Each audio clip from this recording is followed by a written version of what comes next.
Hey guys, yes, I am still alive. Still alive. Um, it's been a long while, and for me, my experience always is like 2 or 3 days or so. It feels like a week. I don't know about you guys, but it feels like a week. And then if it is actually a week, it feels like 3 weeks. It's just like extending inwards and outwards, and I'm just trying to fidget around a bit so that I can, be comfortable for a bit, because I've got a couple of things to share. It actually feels kind of awkward at the moment, sitting here talking to the screen, which is funny because I have done it before. So, I have got me a nice little second cup of coffee, like so, nice and hot, as you're, used to seeing here. I have done quite a bit of housework, so general bedraggledness, but I'm not, overly exhausted or anything. I just did a couple of little jobs that needed doing, and I've got somebody coming over for a visit on Thursday, and she'll be looking after my cats, which is very nice, during the time that we're away in August on our holiday. And she'll be coming in once a day to feed my cats, which is great, because it saves me a lot of money. Hallelujah. And she's a very good housekeeper, if you know what I mean. Her kitchen surfaces are empty, which I don't know how she does that, because she loves to cook. So I also love to cook, and my place is piled high with pots and ends and odds and what have you. So, but for her to feel reasonably comfortable in my home, coming to feed my cats, even if it's only for 5 minutes each day, I thought there were a couple of jobs that I wanted to get done, So, okay. So even though I still have a couple more weeks to, look around and see whether there's... Actually, I'm taking the opportunity of this situation to get my house organized for me and for us as well. So it's not I'm only doing it to please her. To me, it's a double-edged goodness going on here, really. So, however, that's not the reason that I wanted to come on today. I'm going to take the hairpin out because now I'm all fidgety again and fiddly, and it will look a complete mess, which is more or less natural because this is the actual natural state of affairs. So what you see is what you get. I have been doing other things besides houseworking. I've been very busy also. It's one reason, basically the reason why I haven't been on my channel, active on my channel so much recently in the past, week or two. Because I've been really busy. There've been not so much really developments or anything in particular. The whole social restaurant crisis, sort of everybody getting at each other's throats, is all sort of straightened out and cleared up, and everything's simmered down. It's all fine. Turns out I was quite worried. That was it. I knew there was one more reason that I had to come on, and that's actually got to do with cards. So I'm going to get into that as well. Bear with for one tiny minute while I grab a deck, because it is going to be the Marielle, of course, in a piggy bag. Yes, I will get back to it in a bit, because I have got me a couple of reminders here in front of me to remind me of what it is that I'm supposed to be talking about. And the spread was the other thing. Yes, because I did a spread last Thursday, which was the day that the afternoon we had to, we had the last session at the social restaurant and all that. It's all fine. I was so worried about people continuing on in their crusade about making life more complicated than it needs to be. Oh dear. For which I pulled cards that kind of helped me in the end, even though, you can only analyze so far until, it turns out that I'm still quite, I worry when people are being difficult. I worry. So it's not strange. It's not weird. I'm not an alien. It's what happens. So, okay. The card that came out of that actually helped me was the card that I was supposed to sort of focus on for, having the best possible meeting with those people and in the long run. And that was the Page of Wands.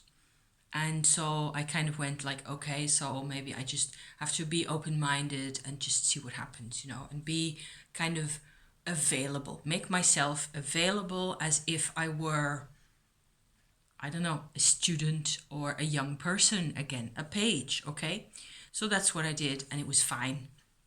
The main person I was worried about, we had tons of fun. It was fine. The whole afternoon was completely fine. We worked together very well. We were companionable, as you're supposed to in this type of, place like that. So I also got her birth chart again, and I found that she's actually got her ascendant in her birth chart, okay, is close to where I am fairly confident that my mother's ascendant was while she was alive. So that position in the third decan of the sign of Taurus is actually important to me because I have my North Node there. So just a little drip of astrological wise insight here. I was so worried about this person and what she was saying and how everything was going about, how she was going about things, because I was having sort of an astrological field resemblance, or what do you call that, She reminded me of my mother. However, my mother was an actual genuine Taurus, sun sign, and with her moon in Leo. And this woman is a Sagittarius, and I don't remember where her moon is at the moment. But yes, it's in Virgo. So Sagittarius and Taurus, they're quite different. So that I'm not immediately aware of the fact that there's something there that actually reminds me of my mum in a particular type of, in this circumstance, and not on these sides, For 99 out of 100 days, this woman doesn't remind me of my mother. Okay? Just, just one drip of astrological wisdom right there. So, for the good it may do. That was that. The next day, actually, no sense in putting all sorts of details into that, but it was a bit difficult and I was tired and all that. So, and a lot of things that needed to be done, people to talk to, mileage, driving around, and one of the good things that came out of that, let me get into that first. We had the opportunity to visit a gem store, a minerals and gemstone shop. That's really good, and they got really good stuff. So I got me this beauty. It's a septarian pendant. I find these ideal for work. So whenever I'm in a context, I don't really work in places. I don't come to places where I need to really get a job done so much, other than in the kitchen or when I'm with my husband on a drive. But still, this is the perfect stone to have focus for me. So that's why I went along and had me a pendant. So that was one thing. I do find, however, that the septarian, to me, they're all different because the quantities of the calcite, the proportion, I should say, between the calcite and the other two minerals is different in each specimen. Okay, so the actual effect of wearing the stone will be slightly different. I'm finding actually now that the more of the dark brown there is, so not the gray bit, but the dark brown, that's an aragonite, the more demanding it is to wear. So a consequence of that will be that if you wear this stone like a pendant or on your body somewhere, you will get tired more easily, because actually the stone makes you perform better, or on your best, it puts you on your best behavior, so to speak. But it's an effort. So you will need to, get sleep, get rest, hydrate, and so on and so forth. To me, that's a consequence of wearing this stone. I can wear it, it's fine. It'll help me get through my day, get my job done properly, and be generally comfortable with what it is that I'm doing. But there's a price to pay, as always. So that's for this one. I've been using this great big lump of a heart, septarian heart, that you've seen on my channel several times already, for the past year or so, since I started, actually basically almost since I started chatting on my channel about all these things. This one has less proportion of the brown aragonite and a lot more of the calcite, the yellow one, and the clay is also fairly well represented. So you do get the brown, but not as much in proportion to the other two. And this stone is actually brighter to experience, to work with, and less of a handful. So each individual septarian stone, because it is made up out of 3 different minerals really, will have it will offer a different type of service, I think. So that's kind of cool to know, I think. Nice coffee. The exciting thing, however, is in here. I'm going to try me a little experiment. I'm going to pause. No joy. I'm sorry, guys. I was looking for a magnifying glass that should be in the drawer over here, but I can't find it. So I have no idea where it's got to. The interesting bit being that I actually got me a couple of Brandenburg amethysts. I used to have 2, and now I have 2 more. And we do seem to be getting a bit more brightness in the sky. So maybe we will actually be able to show. I was hoping for the magnifying glass to be there. Of course, I should have tried to find it beforehand. Brandenburg is a region, a part of Namibia in Africa, where they find these really extraordinary amethysts. And some of them are actual crystal shapes, like this one. And I'm kind of hoping that you'll be able to see, certainly not with my hands in front of it, that it is a phantom amethyst. So what you see is part amethyst, and over the top of that there's actual clear crystal. I think you might be able to see some of that over there. See? So that's what they look like a lot of the time. I've got this one, which is the same type. Here you can clearly see there's a dark amethyst center, right? And it's got clear bits and smoky quartz bits around the outside. That's one that I'm actually quite sure of is a Brandenburg. The other one, the first one, I'm not so completely confident, but I'm more or less confident that it's also Brandenburg. I'll put a link to a lengthy description on a website that I found about this type of amethyst in the description, because it's worth checking out. And these are the 2 that I bought last Saturday. So I'm going to try and get this a bit closer to you. So they're not big, as you can see. This is about 4 centimeters or so. This is a really strange one because it has clear points, and all the amethyst bits inside actually look like, see, like the amethyst crystal shape is way down and they come from a common center, like, see? Can you see that?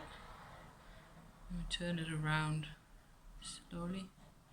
So it's like almost like a crystal turned inside out, and it has, let me see, 4 points actually in the middle. See, and you see a white line in there? That's actually where it caves inwards. So that's kind of cool. I bought this one because I thought it was really cool. While I'm handling them, I can sense there's a great sense of quiet coming from them. And that's very nice. That's why I bought them. Also because of the, if you check out the description, that link on that description that I'm posting, okay, you will see that it has a lot of interesting properties also as to figuring out invisible damage, soul and incarnation damage, that type of thing. So I'm looking into this one. That's just actually, it has like shiny facets. I won't be able to show you that.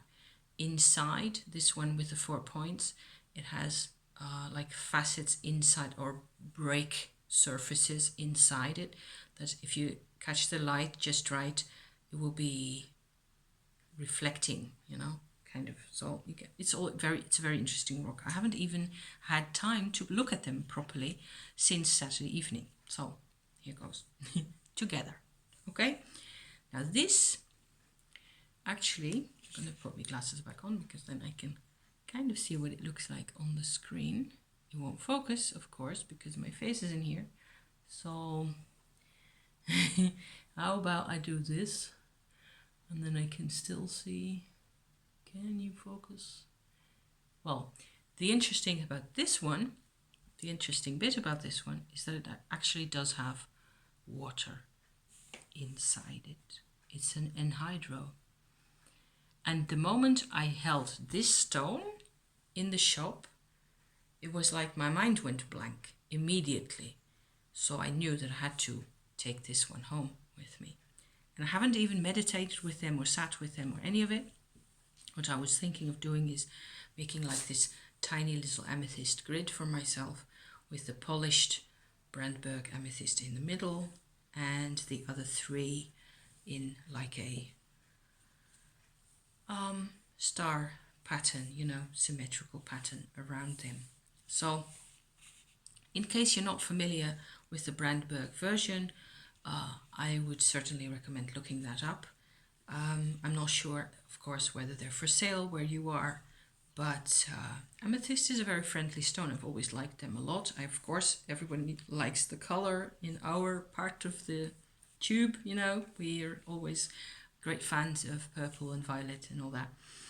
And it's a very soothing stone. It's also a stone that reminds me a lot of my mother, because she was very fond of them. So she didn't have these, but she used to wear amethyst earrings or necklace some of the time. So that was the Brandberg amethyst, absolutely worth checking out. This one with the anhydro, actually, I was just so shocked because you normally don't get to see that type of thing. You read about it, but you don't get to actually own one. Wow, you know, it has 2 little chambers inside the purple area in the middle of the amethyst. 2 little cavities like so, and you can see there's actually 2 little air bubbles that you can see moving around like that. So that's amazing. It's so cool. And I can't wait to really take time to sit and meditate with them and just see what happens. So that's that bit. Another bit that I wanted to share is I'm going to put the link in to the description as well. I made like a formula for completion process type work for sitting with your emotions a while ago that I called In a Other World. This is one sample bottle of that. And I have used this again to great effect, I think. I find that it is really difficult in the world that we live in to come into contact and to stay in contact with our own emotional deeper levels. And you can yoga and meditate all you want. It's like almost there are barriers that you have to make sure you open consciously, if you like. And this mixture of these essential oils actually helps a great deal with that. So I had reasons to think about the past again, think about ways that I react to certain situations where it comes to public spaces, which this is. Strangely enough, I have no problem at all with YouTube or with my channel because you people are all so nice to me, or you just don't, you're not messing with the situation here. So I love that. I'm really grateful even for silence. If you watch what I'm doing and for some reason you stick around, then that's good enough for me. But there are other ways of showing who you are, showing your perspective, sharing, and being unafraid, really, to share your perspective. And that's hard for me still. There's a part of me that has been anonymous, has been clandestine, has had to live like a parasite for decades, So there's perspective in there that it doesn't just go away. It doesn't, even if I don't want it to go away. I don't want it to necessarily heal in any way. I want to be aware of it. And it's just part of who I am. So it's part of the road. And this mixture, this very interesting mixture of essential oils actually helped me a great deal. And so there's a video where I talk at length how I made these. And I hope that I included some of the most important ingredients. One of the most important ingredients in this formula was calmus, which is a reed plant. And I was really surprised and happy with how strong that has proven to be. So accompanied by a couple of other ingredients like tree moss and patchouli and some attars and sandalwood oils. But you have to be aware that the purer your ingredients are, the better the result is going to be, of course. So I have been working with that, and this is actually kind of a little progress report in the middle of this huge rambly check-in that I'm doing, to tell you that I'm still working with this mixture, and it's proving to be very helpful and very soothing, in the sense that it allows me, what I made it for was, the purpose of my exercise making it was to maintain open the space that contains deeper, darker, potentially emotions, and generally allowing myself permanent access to parts of myself that tend to otherwise go back into hiding. You know what I mean? Okay. So the other thing that I've been doing, will you look at that? I was wondering how this would look. It's a bag, yes. It's a very big, fluffy, that's its bottom, cute bag. And it holds my, so far, the edition of my Rose Oracle cards as they are. So I've been talking about this lot for quite a while. There's the clown ancestor again, of course, and the flamingo. And there's, by now, this will be about 70 cards, 68, 70 cards or so, and I'm not done yet.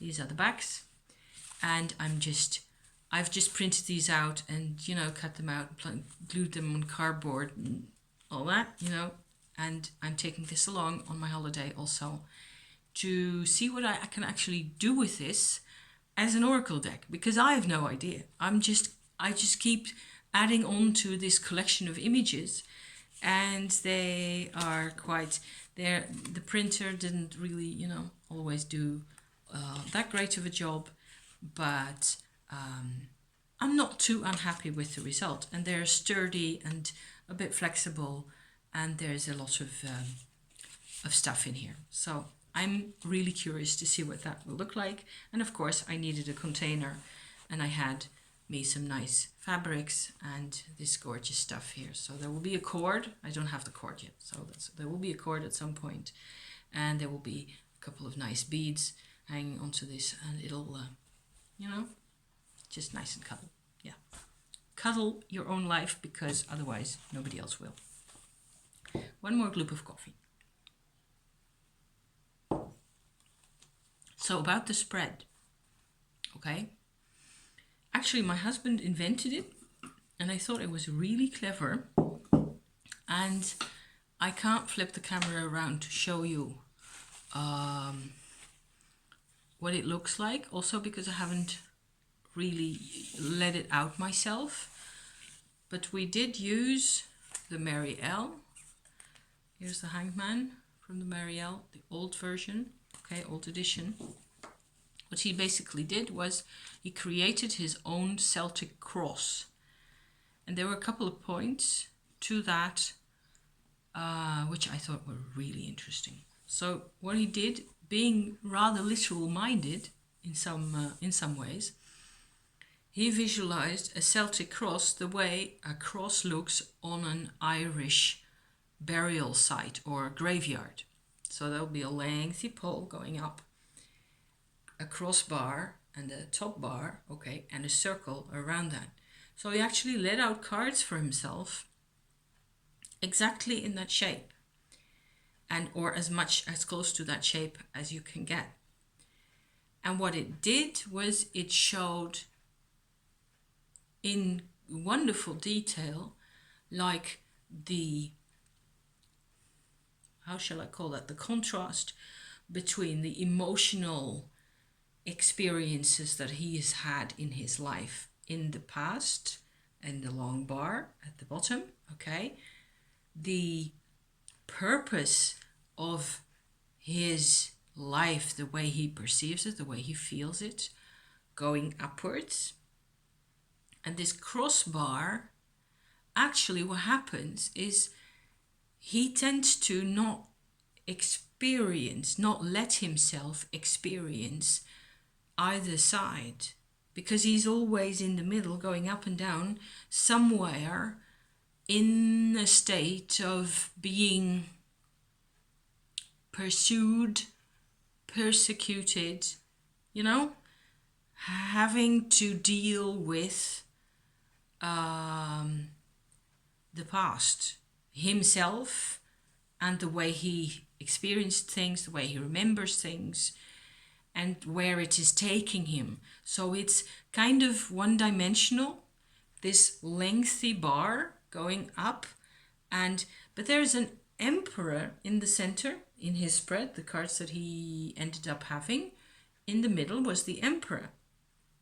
And what we noticed in the end was that the emperor, or that central card that you have, can only be there if you know of this left hand and right hand set of cards, or their content rather, in your life as well.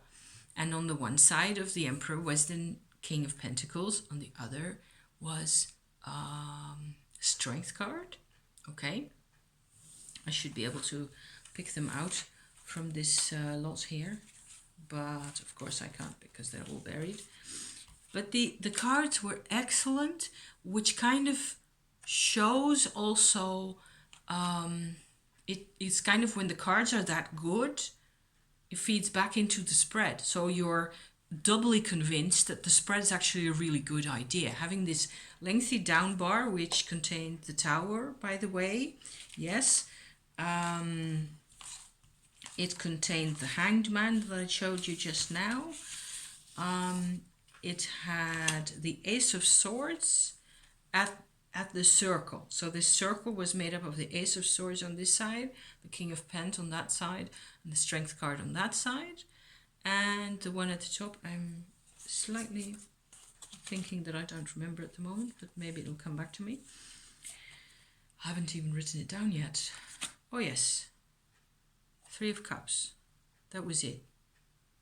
The Three of Cups was in there somewhere. I have to reconsider. I did, however, take a picture of the spread as it was. Okay, that lets me off the hook. The thing being, if you get this transverse bar in your spread, you're only going to be aware of the central position of the I am in this whole episode of things, you know, or this whole exchange of forces. This is the center. This is where I am. This is where the one who experiences it all is. Okay, in the middle, if you actually know, also, you have to know all four ends. You have to know what this means to you, as well as this law. Okay, so it was kind of, to him it was like quite a bit of a subtle message, because beyond the Strength card, there was another one. There was actually the Six of Wands, I want to say, yes. On this side, besides the King of Pentacles, was the Death card. So it's like the Strength. I am not normally aware of the things that make me strong, the things that come to me, the things that I should feel good about. And on the other hand, I don't take the time to say goodbye to things and to step away from things, or even completely sever a relationship with, It's all, to him in his life, it's all about the opposition between in the long axis. But you cannot be this emperor character unless you also do the left and the right axis, the horizontal axis. You pay attention to that as well. So I hope this makes any kind of sense. Of course, I would love to incorporate the photograph of the actual spread as it was into this lengthy story. However, I'm not quite completely sure I know how to do that. Here's the Ace of Swords.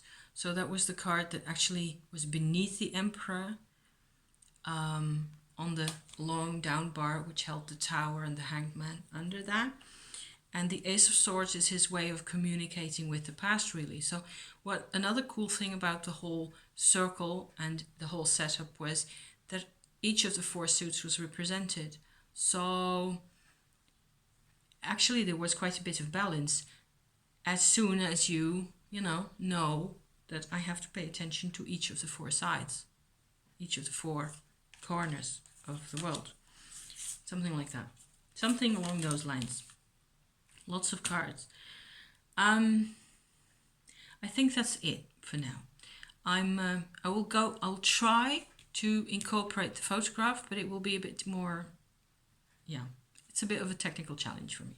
So I hope you're all okay. I hope everybody's enjoying their summer. I certainly am.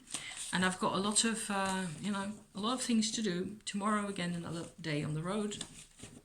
And soon enough, it'll be time to take off for the Alps. So I can't wait for that. We'll be moving on the road. Not making any sense, am I? Thank you for watching, guys. See you soon. Bye-bye.